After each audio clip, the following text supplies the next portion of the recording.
저는 교회에서 두 가지를 시키면 떨리더라고요. 하나는 어린이 설교를 시키면 떨리고요.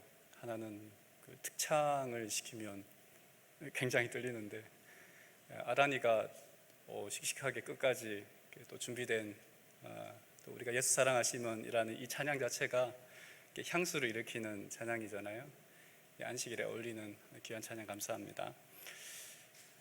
요나서 1장 2절과 3절에 있는 말씀입니다. 너는 일어나 저 큰 성읍 니느웨로 가서 그것을 향하여 외치라. 그 악독이 내 앞에 상달되었음이니라 하시니라. 그러나 요나가 여호와의 얼굴을 피하려고 일어나 다시스로 도망하려 하여 욥바로 내려갔더니 마침 다시스로 가는 배를 만난지라. 여호와의 얼굴을 피하여 그들과 함께 다시스로 가려고 뱃삭을 주고 배에 올랐더라. 오늘 설교 제목은 뻔한 기적 이야기입니다. 이 말씀을 읽으면 이 내용이 설교가 어떻겠다라고 하는 짐작은 이미 하셨을 거잖아요. 그래서 뻔한이라고 하는 제목을 넣었습니다. 고대 그리스 철학자인 헤라클레이토스는 우리가 같은 강물에 두 번 발을 들여 놓을 수 없다 이렇게 이야기했습니다. 물은 흘러가잖아요. 강물은 흘러가니까 늘 우리가 그 강물에 발을 넣지만 같은 물을 한 번도 우리가 만나본 적은 없다는 거예요. 이제 여름이 가는 것 같습니다. 정말 무더웠습니다. 추석이라고 해야 되는데 오늘 이 장례식장 가면서 어떤 분이 하석 추석이 아니라 하석이다 뭐 이렇게 맞는 말은 아닌 것 같지만 그만큼 더웠다라고 하는 말이잖아요. 또 한 번의 여름이 지나갔습니다. 뭐 늘상 여름 같지만 어떻게 보면 우리가 맞는 마지막, 이런 여름은 또 마지막이겠죠. 그런 여름을 맞이했습니다. 어제의 나와 오늘의 나는 같은 것 같지만 다릅니다. 가만히 보시면요, 어제보다 오늘이 더 늙었어요. 어제의 마음과 오늘의 마음이 또 달라요. 다릅니다. 변화는 계속 일어나고 있는데 변화되고 있는가? 뭐 어떤 그 노래 가사 말처럼 나이가 들어가는 것이 익어가는 것이냐, 아니면 노화, 변질되어 가는 것이냐라고 하는 부분을 한번 생각해 본다면 오늘 요나서의 이야기를 통하여 한번 좀 살펴보고자 합니다. 이 요나라고 하는 인물은 우리가 알듯이 그 여호와의 낯을 피하여 이렇게 도망을 갑니다. 근데 뻔한 이야기 또 합니다. 하나님의 얼굴을 피해서 낯을 피하여, 개역 한글판은 낯을 피하여 그러는데 개정판에는 하나님의 얼굴을 피하려고 이렇게 이야기했습니다. 욥바로 도망가려고 욥바로 내려갔습니다. 내려갔다라고 하는 이 히브리어 말과, 그리고 이 사람이 그 욥바로 가서 다시스로 가려는 배에 올랐다라고 하는데, 내려갔다라고 하는 말과 올랐더라라고 하는 말은 같은 거니까 내려갔더라라고 하는 거예요. 1장 5절에 보면 요나가 배에 내려가서 배에 타서 어떻게 했어요? 배 밑 맨 밑으로 내려갔습니다. 배 밑층에 내려갔다. 똑같은 이렇게 단어를 썼고요. 요나서 2장 6절에 보면 이제 내가 산의 뿌리 바다 밑바닥까지 내려갔사오며 똑같은 이 단어를 이렇게 썼습니다. 하나님 얼굴 앞에서 그러니까 하나님을 등지고 혹은 하나님과 같은 방향이 아닌 삶을 살아가는 사람의 인생의 결국입니다. 근데 중요한 것은 뭐냐면요, 이 요나는 선지자예요. 능력 있는 예언자였습니다. 하나님을 신실하게 믿는 사람이었다는 말이에요. 분명한 것은 우리가 하나님을 아무리 신실히 믿는 사람이라 할지라도 오늘 나의 삶에 어떤 의지와 생각과 어떤 방향이 하나님과 반대될 때에 우리의 삶은 뭐 하게 되어 있어요? 곤두박질 치게 되어 있습니다. 이 웃는 게 아니라고요. 가만히 생각해 보면 오늘 하루의 삶이 좀 이렇게 무겁더라고요. 이렇게 무거웠는데, 그래서 제가 한탄하는 소리를 하니까 저희 딸이 한탄하는 소리를 하고, 저희 딸과 제가 한탄하는 소리를 하고 집에 들어가니까 집사람이 축 처지고 이 가족이 이렇게 딱 이렇게 무겁게 저녁을 맞이했던 것 같습니다. 1891년 2월 포클랜드 제도 근처에서 제임스 버틀리라고 하는 이 이름을 가진 선원이, 그러니까 포경 선원이죠. 이렇게 고래를 잡는 선원이 고래를 잡으러 갔다가 그가 고래에게 잡혔어요. 근데 고래에게 잡혀 먹었는데 그 다음 날 이제 다른 선원들이 이 고래, 향유고래, 큰 향유고래를 잡아서 해체를 했더니 거기에 이 바틀리가 이렇게 있더라, 살아 있었다. 그래서 어떤 그 인터넷 글귀에 이게 어떤 백과사전에 있는 말이다라고 해서 제가 백과사전을 이렇게 검색을 해보는데 그냥 뭐 이렇게 설이다라고 이야기를 했습니다. 요나서의 이야기와 비슷한 것 같아서 한번 찾아보았습니다만은, 만약에 이것이 사실이라고 한다면 그 향유고래에 들어갔던 이 제임스 바틀리가 만 하루가 넘는 시간 동안 그 고래 뱃속에 있다가 살아났다. 우리는 요나서에 있는 이야기를 보면서 그런 일이 실제로 있을까? 그런 기적 같은 일이, 이런 생각을 해본단 말이에요. 그런데 어떤 기적이라고, 드물게 일어나긴 하지만 이 기적이라고 하는 것, 따지고 보면 실제로 이 세상에 일어나는 이야기가 아닐까 하는 생각을 해봅니다. 요나서는 어떤 부분이든지 간에 하나님께서, 여호와께서라고 하는 단어를 많이 이렇게 언급을 했습니다. 예를 들어 이런 거죠. 여호와께서 폭풍을 보내사 바다에서 그 배가 어려움을 당하게 하고, 또 여호와께서 큰 물고기를 예비해서 물에 던져진 요나를 삼키게 합니다. 또 여호와께서 물고기에게 명하여 그를 육지에 토해내도록 하고요. 또 여호와께서 박넝쿨을 예비하사 요나의 그늘을 만들도록 합니다. 불평하는 요나에게 여호와께서는 벌레를 예비하사 박넝쿨을 갉아 먹게 하셨습니다. 그러니까 이런 사건들이 일어난 그 매 순간마다 요나서에는 계속해서 여호와께서라고 하는 말을 언급합니다. 사실 광풍이 일어나는 것은요, 우리가 여호와께서라고 하는 말을 굳이 언급하지 않는다 할지라도 실제로 얼마든지 만날 수 있는 자연 현상입니다. 큰 물고기가 요나를 삼켰다. 물론 제임스 바틀리의 이야기가 실제인지 아닌지는 확인 불가합니다만은 그런 일도 있을 수 있겠다는 생각을 해볼 수 있다면, 박넝쿨이 빠르게 자라잖아요. 얼마나 빨리 자라요. 그 박넝쿨을 자라게 하는 것이 굳이 여호와께서라고 하는 말을 써야 되냐. 그리고 박넝쿨을 갉아먹는 벌레가 있어서 그것이 시들어지는 것이 얼마든지 자연현상일 수 있겠는데, 성경은 계속해서 요나서에는 여호와께서 했다라는 이야기를 합니다. 그런데 에스더서는 정반대예요. 성경에서 이 에스더서는 요나서보다 더 기적 같은 일들이 많이 기록된 책이거든요.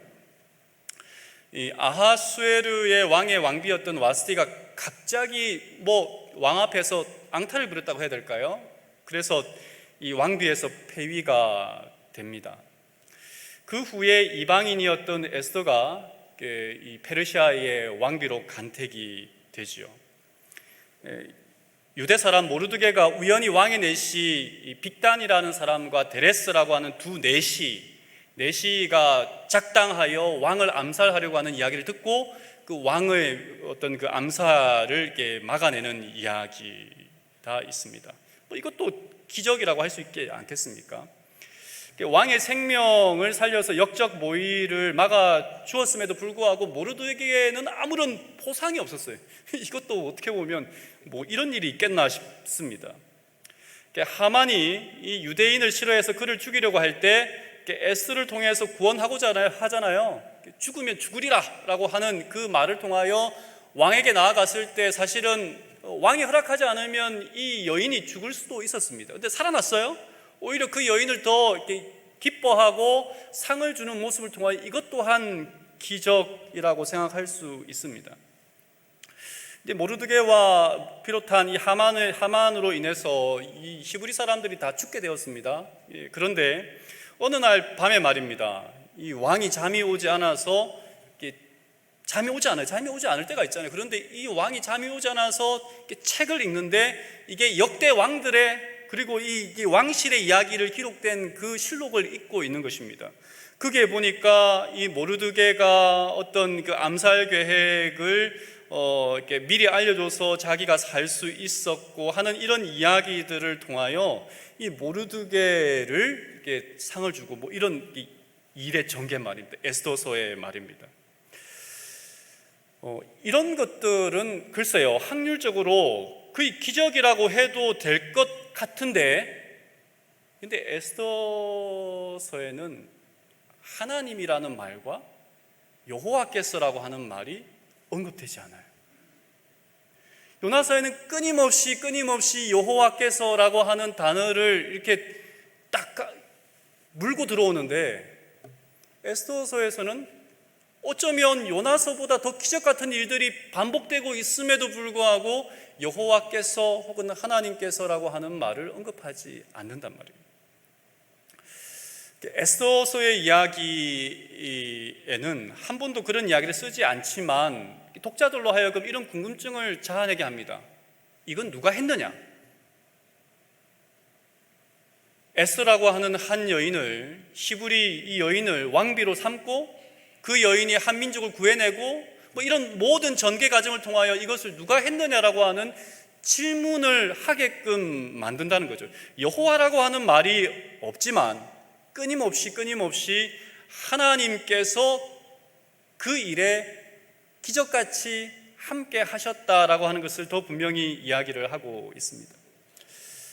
요나서에서는 광풍 만나는 것, 박넝쿨이 자라는 것, 그 다음에 물고기가 요나를 삼킨 것, 그리고 그 삼킨 요나를 다시 토해내는 것, 뭐 이런 것들이 다 여호와께서 하셨다라고 하는 말과, 비록 에스더서에 기록되어 있지 않지만 그 모든 기적 같은 일이 하나님께서 하셨다라고 하는 말은 이렇게 동일하다는 것입니다. 요나서의 이야기를 가만히 생각해 보다 보니 기적을 경험한 것이 중요한 것, 체험이 중요한 것이 아니라 하나님께서 기적 같은 그 삶에 우리가 기적이라고 느끼든 느끼지 않든 간에 하나님이 우리와 함께 하시는 그것이 뭐예요? 사실은 기적입니다. 존 위더스푼이라고 하는 사람이 있는데 미국의 건국의 아버지 가운데 한 사람으로 불리는 사람입니다. 지금은 프린스턴 대학이지만 그 전신인 뉴저지 대학의 학장이었던 분이에요. 신학자였고 성실한 목사였습니다. 장로교 목사였다 그럽니다. 근데 그분이 한 번은 사무실에 있는데 한 분의 교인이 사무실을 급하게 찾아와서 목사님 오늘 제가 정말 기적 같은 일을 경험했습니다 라고 이야기를 하는 겁니다. 하나님이 이 기적을 체험하게 했는데 이것을 목사님에게 이야기하지 않고서는 제가 감히 이 떨리는 가슴을 어떻게 주체할 수 없다라고 하면서 뭐라고 하냐면, 제가 오늘 교회에 오는 길에 갑자기 말이 이렇게 미친 듯이 이렇게 날뛰더랍니다. 그런데 자기가 타고 있던 마차가 뒤집어져서 마차는 박살 났대요. 그리고 말은 도망갔답니다.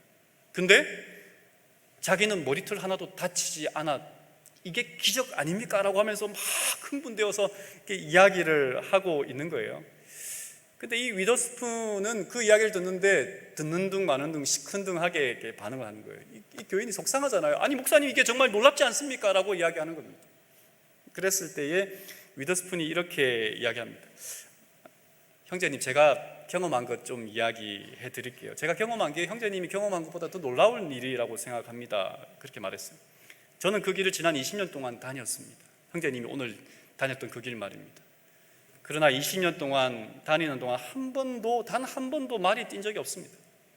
그리고 단 한 번도 마차가 뒤집어진 적도 없습니다. 어떻습니까? 내가 20년 동안 경험한 게 놀랍습니까? 형제님이 오늘 하루 경험한 그 사건이 놀랍습니까? 라고 하는 이야기 말입니다. 우리의 삶 가운데 평범해 보이는 것들이 평범하기 때문에 기적이 아니라고 말할지 모르겠지만, 여러분, 오늘 우리가 이 자리에 앉아서 건강하게 보고 듣고 함께 반응하는 이것은 뭐예요? 사실은 하나님께서 우리에게 허락하신 기적 같은 하루의 삶을 살고 있다고 해도 과언이 아닙니다. 요나서를 읽으면서 우리는 이렇게 요나를 삼키는 그것만을 이렇게 강조하지만, 가만히 생각해 보면 요나서의 모든 내용뿐 아니라 우리의 삶의 모든 것들이 요나서의 내용보다 더 기적적인 삶을 살고 있는 거예요. 근데 이 요나는 말입니다, 도망칩니다. 하나님을 잘 믿는 사람인데 하나님을 이렇게 피하여 도망칩니다. 그런데 공고롭게도 다시스로 가기 위해서 욥바로 갔는데 거기 배가 있는 거예요. 학자들은 추론합니다. 근데 대부분의 어떤 이 주석들은 이것이 맞겠다 생각하는데, 다시스는 스페인의 한 항구 도시일 거라고 생각하는 거예요. 그러니까 그 당시 이 가장 먼 거리, 히브리 사람들이 생각할 수 있는 가장 먼 곳에 있는 곳이 이 다시스인 겁니다. 이것이 확인된 바는 없습니다만, 어떤 주석에는 이 다시스로 가는 게, 욥바에서 다시스로 가는 게 1년에 한 서너 번밖에 없는 그런 아주 귀한 어떤 장거리 노선인 거예요. 그런데 요나가 도망가려고 했는데 항구에 갔더니 마침 다시스로 가는 배가 있어요. 마침. 이거 뭡니까? 뭔가 이렇게 하나님의 뜻을 따르지 않고 살아가는데 일이 잘 풀려요. 그러면 이거 뭐 하는 거예요? 라고 하는 생각을 해볼 수 있지 않겠습니까? 근데 하나님을 피해 도망가는데 내가 하는 일이 잘 돼요. 그러면 그게 복이라고 생각하시면 안 됩니다. 피박스는 일일 수도 있습니다. 웃으신 분은 명절에 이걸 좀 해보신 것 같은데, 요나는 큰 성읍 니느웨로 가서 하나님의 경고를 전하라는 소명 앞에서 망설였습니다. 생각이 복잡했겠죠. 하나님의 말씀을 듣고 그들이 회개라도 하면 아수르에 대한 심판이 멈출 것이고, 그러면 고스란히 아수르가 망하지 않고 심판받지 않고 왕성해지면 그 재앙은 자기들에게 돌아오는 것은 불보듯 뻔한 일이었습니다. 인간적으로 보면 예언자들은 참 불쌍하다는 생각이 들어요. 약간의 딜레마가 생기는 것 같은데, 자신이 선포한 일이 그것이 심판의 경고라면, 그것이 이루어지면 성공한 것처럼 보이지만 예언자에게는 실패해요. 여러분은 심판받을 겁니다. 여러분이 이렇게 하면 망할 겁니다 라고 예언자가 경고했단 말이에요. 근데 그것이 그대로 임하면요, 그대로 성취되면 예언자의 예언이 맞아 들어간 게 아니라 예언자의 역할이 어떻게 된 거예요? 실패한 거예요. 하나님이 망하라고 심판의 기별을 보내겠어요? 뭐 하라고 보내는 거예요? 회개하고 돌이켜서 생명을 얻으라고 하나님께서 예언자에게 심판의 경고를 보내는 거 아니겠습니까? 그런데 그게 만약에 되돌이켜서 그들이 정반대의 결과를 낸다면 요나는 생각하지 않았겠어요? 그러면 어떻게 되지? 요나가 아마 여기에 어떤 딜레마에 빠졌던 것 같습니다. 요나는 영험한 선지자였어요. 또 다른 요나서를 제외한 요나에 대한 기록이 열왕기하 14장 25절에 나오는데, 여기에 보면 요나는 자신이 예언한 대로 이루어지는 선지자인 것을 이렇게 봅니다. 이스라엘의 하나님 여호와께서 그의 종 가드헤벨 아미떼 아들 선지자 요나를 통하여 하신 말씀과 같이 여로보암 2세 여로보암이 이스라엘 영토를 회복하되 하맛 어기에서부터 아라바 바다까지 하였으니, 이 김희보라고 하는 그 신학과 어떤 장로 신학과 교수는 이 요나 주석에서 이걸 이렇게 말했어요. 요나서 1장 1절에 보면 우리는 어떤 말을 읽냐면 여호와의 말씀이 아미떼 아들 요나에게 임하니라 이렇게 말했는데, 근데 히브리어 성경에는 여기에 접속사 하나 빠져 있대요. 우리말에는 이렇게 등장하지 않는데 또라고 하는 말, 또 아미떼 아들 요나에게 하나님의 말씀이 임하니라, 또라고 하는 말입니다. 그러니까 한 번 하나님께서 어쩌다가 한 번 한 말이 아니에요. 하나님은 요나 선지자에게 이런 기별들을 많이 증거했고 전했고, 증거했을 때 요나는 뭐 하는 거예요? 경험적으로 자기가 말하는 하나님의 기별이 사실임을 그는 알았어요. 그런데 요나가 그 기별만 안 게 아니라 그 하나님이 어떠한 분인 것을 알았겠죠. 이 말을 전하면 니느웨가 어떻게 될 거다, 혹 그들의 마음이 뒤집어질 수도 있겠구나 하는 생각을 했던 겁니다. 하나님이 예언자를 보내시는 까닭은 그 백성을 멸망시키기 위함이 아니죠. 못하기 위함입니까? 살리기 위함입니다. 심판하는 거기에 목적이 있는 것이 아니라 그 심판의 기별을 듣고 그 사람들이 뭐 하기를 원하는 거예요? 회심하기를 원하는 거예요. 돌아서기를 원하는 거예요. 하나님께 나오기를 원하는 거예요. 하나님을 믿는 사람만 잘 되기를 바란다고 생각한다면 어쩌면 우리는 요나의 마음과 같은 거죠. 요나는 약소국가의 국민으로서 강대국인 아수르의 침략과 그리고 지배를 받는 이 상황 속에서 갈등이 생겼던 것입니다. 그래서 그가 스페인으로 도망가지 않았겠습니까? 요나서는 그의 선택을 하나님의 얼굴을 피하여라고 하는 말로 요약하고 있는데, 이 말이 3절에만 2번이나 이렇게 동일하게 이야기하고 있습니다. 이 구절은 우리에게 좀 익숙하지 않아요? 여호와의 낯을 피하여, 여호와의 얼굴을 피하여라고 하는 이 말은 뱀의 유혹에 넘어간 선악과를 따먹은 아담과 하와에게서 나오잖아요. 하나님의 낯을 피하여, 그리고 이 숨는, 무화과 나무로 자기를 가릴 뿐 아니라 숨는 이 이야기를 우리는 알고 있습니다. 분리입니다. 하나님과의 분리를 이야기하는 겁니다. 근데 여러분, 사람이 하나님을 피할 수 있습니까? 피할 수 있을까요? 하나님을 피할 수 있을까요? 다른 의미에서 시편의 기자는 하나님은 어디에나 계시다라고 이렇게 이야기합니다. 내가 주님의 영을 피해서 어디로 가며 주님의 얼굴을 피해서 어디로 도망치겠습니까? 내가 하늘로 올라가더라도 주님께서는 거기에 계시고, 수월에다 자리를 펴더라도 주님은 거기에 계십니다.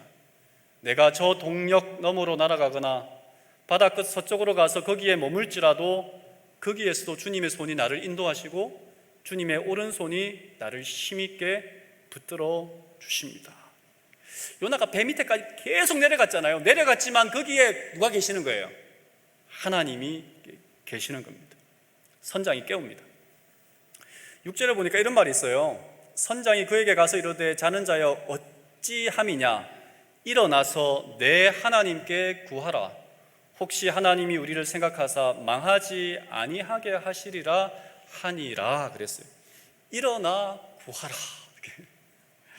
일어나라라고 하는, 일어나서라고 하는 말은 히브리어로 사전은 이렇게 원어 사전을 보니까 쿰이라고 하는 말이고, 구하라라고 하는 말은 케라, 카라 이렇게 다 됩니다.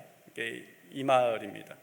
근데 이 말은 이미 하나님이, 선장이 했던 6절의 말과 하나님이 했던 그 2절의 말이 동일합니다. 너는 일어나 저 큰 성읍 니느웨를 가서 그것을 향하여 외치라 라고 이야기를 합니다.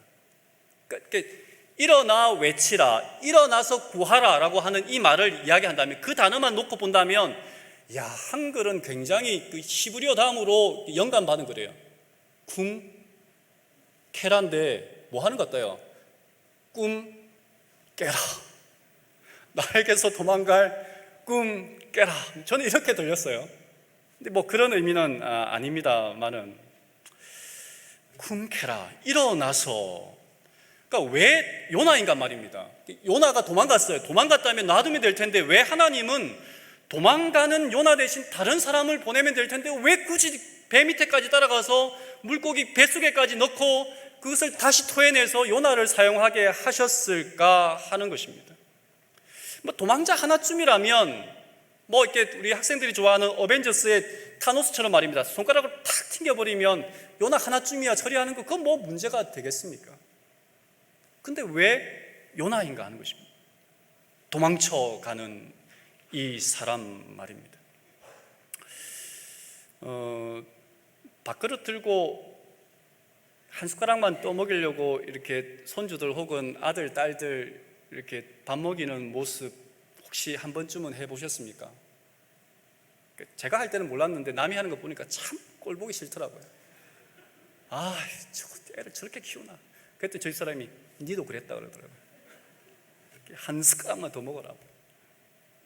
하나님의 심정은 그런 거 아니겠어요? 저놈 없다고 뭐 딴 사람 없나라고 생각할 수 있겠지만 요나라고 한 사람도 중요한 거죠. 그 사람이 그냥 선지자가 아니잖아요.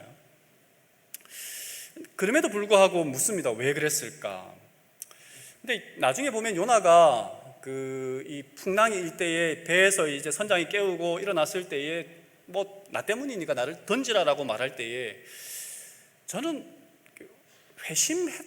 회심해서 이가 정말 자기 때문에 잘못되었으니까 이게 어떤 뭐 벌을 받아도 마땅하다라는 생각을 했었는데, 근데 뭐 주석에도 그런 내용에 대한 설명이 없고 뭐 이렇게 화인 여사의 글에도 그런 설명이 없으니까 마음대로 상상해 보면서 어떤 생각이냐면, 사람이 죽을 심정을 가지고 어떤 죽기로 결심했을 때 어떨 때 그런 마음이 듭니까?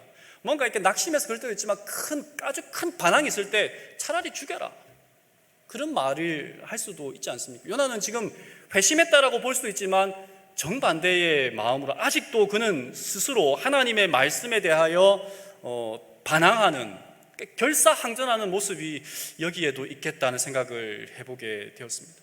동서고금을 막론하고 절대자 앞에 연약한 한 신이, 피조물이 그 신을 향하여 결사항전하는 모습을 기록한 책이 있습니까? 하나님께서 시킨 일이 얼마나 어렵고 무겁기에 그랬을까? 그런데 이 선지자 왕에 읽어보면 그것이 그렇게 결코 어려운 일이 아니었다고 그랬어요. 가서 외치면 되는 거예요. 요나가 해야 되는 일은 뭐밖에 없었어요? 굼케라, 가서 외치면 되는 거예요. 그런데 이 요나가 그것을 안 하겠다라고 끝까지 버티는 겁니다. 이 사람은 혼신의 힘을 다하여 하나님을 찾아야 합니다. 근데 하나님을 찾아내는 일은 인간의 힘으로는 결코 할 수 없는 일이에요. 우리가 주님을 보지 못하는 것은 사실은 우리의 눈에 비늘이 쓰여 있고 욕망과 시기와 질투와 나의 고집과 아집 때문에 하나님을 보지 못하는 겁니다. 유대인 랍비 말입니다. 헷셀이 한 말입니다. 하나님의 도우심 없이 인간은 그분을 찾을 수 없다. 인간의 찾음 없이 그분은 도우실 수 없다, 이렇게 말합니다. 자기가 어둠 속에 갇힌 존재이고 자기가 잘못하고 자기가 하나님의 뜻에 반하여 하나님의 뜻을 분명하게 풍가내지 못하는 것을 인정해야 되는데 요나는 지금 그것 거부하고 있는 겁니다. 그래서 결국은 하나님이 물속에 던지는 겁니다. 근데 13절에 보면 재미있는 이야기가 있어요. 요나 때문이라는 것 제비뽑기로 밝혀졌잖아요. 그런데 선원들이 어떻게 합니까? 요나를 살리려고 가진 수를 다 이렇게 합니다. 여기 보면 그러나 그 사람들이 힘써 노를 저어 배를 육지로 돌리고자 하다가, 뭐 추상마다 조금 차이가 있기는 합니다만은 이 배는요, 그 당시 배는 약소국이 띄울 수 있는 게 아니에요. 그 안전을 확보하기 위해서는, 그 바다의 안전을 확보하기 위해서는 강대국만이 배를 띄울 수 있었대요. 그러면 그 분명히 히브리인들의 배가 아니에요. 그럼 누구의 배일까요? 이 스페인의 배가 아니면 이 아수르의 배란 말이에요. 아수르의 배일 가능성이 저는 많겠다라고 생각을 했습니다. 그러면 이 사람들 선원들도 누구일 가능성이 많습니까? 아수르의 사람일 가능성이 많단 말이에요. 하나님이 가라고 한 심판의 기별을, 아수르로 가라고 한 그 기별을 거절하고 가는 이 사람, 어떻게 보면 자기들에게 별 뭐 그렇게 가치 있어 보이지 않은 이 사람을 살리려고 애쓰는 이방인들을 바라보며 요나의 마음 가운데 어떠한 마음이 들었을까요? 일어나 가서 외치라라고 하는 그 말을 하나님이 하라고 했는데 거기에서 그들이 지금 1장에 보면 선원들이 뭐 해요? 하나님 이 천지를 지으시고 바다를 좌지우지하시는 여호와 하나님에 대하여 그들이 부르짖으며 하나님이 계시다면 도와달라라고 기도하는 모습을 보고, 하나님을 인정하는 모습을 보고, 아, 내가 뭔가를 잘못하고 있구나라고 하는 큰 망치를 얻어맞은 것이 누구 때문이에요? 사실은 저는 선원들 때문이라고 생각합니다. 자기를 살리려고 하는, 나 때문에 이런 어려움을 당했는데 그런데 나를 살리려고 하는 이 사람들을 보고 요나가 깨우침이 있었다는 말이죠. 회심이라고 하는 말입니다. 요나가 니느웨로 가는 이 사건이 이 요나서의 이야기입니다만은 니느웨에서 회개한 것은 니느웨 사람이지만 사실은 이 회심하는 이야기를 통하여 하나님이 말씀하고자 하는 것은 하나님을 절대로 신뢰하지 않는 사람들에게도 그들도 회심하면 하나님이 그들을 사랑하는데, 누구요? 북이스라엘 너희들이요. 하나님을 믿는다고 말하면서 내가 애굽에서부터 이끌어낸 너희들이요, 너희들은 하나님을 신뢰하지 않고 하나님을 배반하여 하나님의 뜻과 다른 것으로. 요나의 모습은 그 당시 북이스라엘 사람들의 모습이었어요. 누구의 회심을 바랬던 거예요? 이것을 기록하면서 말입니다. 하나님을 믿는다라고 하는 그 사람들의 회심 말입니다. 헨리 나우에는 이 회심에 대하여 이렇게 아파하는 마음을 갖는 것이 회심이다라고 했습니다. 회심은 우리는 메타노에오 이렇게 우리가 방향 전환 이런 말을 많이 합니다만은, 이 헨리 나우엔의 말은 한번 기담아 볼 필요가 있습니다. 그것은, 아파하는 마음을 갖는 것은 고난의 쟁기로 잘 갈아진 마음이요, 하나님 나라의 씨앗을 받아들일 수 있는 마음이요, 밭에 묻힌 보배를 볼 줄 아는 마음이요, 부드러운 사랑의 음성을 들을 수 있는 마음이다. 이 마음이 없어서 나의 삶이, 우리의 가정이, 우리의 교회가, 우리가 속해 있는 이 공동체들이 뭐 하고 있는 거예요? 썩어 문드러져 가고 있는 겁니다. 이 마음이 없어서 말입니다. 요나서를 통해서 그 시대에 하나님을 믿는 사람들과 오늘 이 시대를 살아가는 사람들에게 호소되어지는 기별은 회개라고 하는 것 아니겠습니까? 니느웨도 회개할 때 하나님께서는 그 심판을 보류하시고 그 심판을 하기로 한 그 백성들을 사랑하셔서 하나님은 그들을 구원하는 모습을 보게 된다면, 그러면 이 기별을 듣는 모든 시대의 사람들이 여전히 우리를 사랑하시는 그 하나님 앞에 우리도 회개해야 하고, 우리가 전해야 하는 그 기별이, 가서 외치라라고 하는 그 기별이 누군가에게 마음에 닿아질 때 그 사람도 뭐 할 수 있는 거예요? 이 심판의 기별을 듣고 그 사람도 뭐 할 수 있다는 거예요? 살아날 수 있는데 왜 굼케라라고 하는 이 말을 너는 하지 않느냐라고 우리에게 이야기하고 있단 말입니다. 다시스행 배를 탄 사람들, 어쩌면 다시스는 그 시대에 가장 부유하고 가장 뭔가를 이렇게 어떤 부귀 영화를 쫓아가는 동네를 표상하는 곳입니다. 성경의 여러 군데에서 말입니다. 근데 로마로 가는 배를 탄 사람, 우리가 위에 요나를 이야기했다면 또 한 사람을 가만히 생각해 볼 때 이 바울이 생각이 났어요. 그리고 바울이 로마로 압송돼 가잖아요. 그가 사실 가지 않을 수 있었는데 이 선교를 위해서 어떻게 보면 일부러 이렇게 예루살렘에 갔고 체포됐고, 그리고 로마로 압송되어 가고 있습니다. 로마로 가는 그 배에 탄 사람들이 몇 명인지 아세요? 압송되어 가는 배에, 제가 인턴 목회 시험 나올 때 이 문제를 받고 황당해가지고 땅을 치고 후회하며 도대체 이 문제 낸 사람 누구냐라고 이렇게 속으로 이렇게 가슴을 칩니다. 이게 중요한 문제인가? 276명. 이제 폭풍이 되어 바울이 탄 배가 이렇게 로마로 가면서 이렇게 폭풍이 불어서 침몰하게 되었을 때에 바울이 어떤 말을 하냐면요, 요나서에 다시스로 가는 배를 탄 사람들은 사공들이 두려워하여 각각 자기의 신을 부르고, 요나는 배 밑층에 내려가서 잠이 들었습니다. 그러니까 사람들은 죽는다 그러는데 이 다시스로 가는 이 요나 한 사람은 그냥 잠이 들었어요. 로마로 가는 배를 탄 이 사람 말입니다.